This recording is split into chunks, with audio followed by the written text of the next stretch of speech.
حافظ جب رمضان میں کے مہینے میں قرآن مجید سناتا ہے تو اس میں حافظ کو پیسے دینا جائز یا نہیں؟ دینا جائز نہیں، مستحب اور واجب ہے، لیکن 30,000 سے کم دینا جرم ہے۔ زیادہ سے زیادہ 1,20,000، اوسط 80,000 اور عام 30,000۔ لیکن سامعین، اس کے بارے میں دیوبندیوں کے دوسرے مفتی طارق مسعود کیا کہتے ہیں، یہ بھی سن لیں۔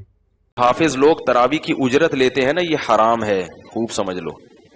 تراویح کی اجرت لینا حافظ کے لیے حرام ہے۔ مفتی ظفر علی صاحب ہمارے لیے قابل احترام ہیں، مگر ان کا تراویح کے بارے میں جو اجرت کا فتویٰ ہے 100% سے بھی زیادہ غلط ہے۔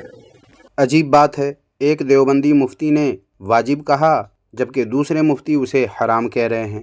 لیکن سوال یہ ہے سامعین کہ دارالعلوم دیوبند ان دونوں مفتیوں میں سے کس کے ساتھ ہے؟ یہ جاننے کے لیے آپ اس ویڈیو کو یہاں پر کلک کر کے دیکھ سکتے ہیں اور جان سکتے ہیں تفصیل کے ساتھ کہ دارالعلوم دیوبند ان دونوں مفتیوں میں سے کس کے ساتھ ہے۔ یہاں کلک کر کے آپ اس ویڈیو کو ابھی دیکھ سکتے ہیں۔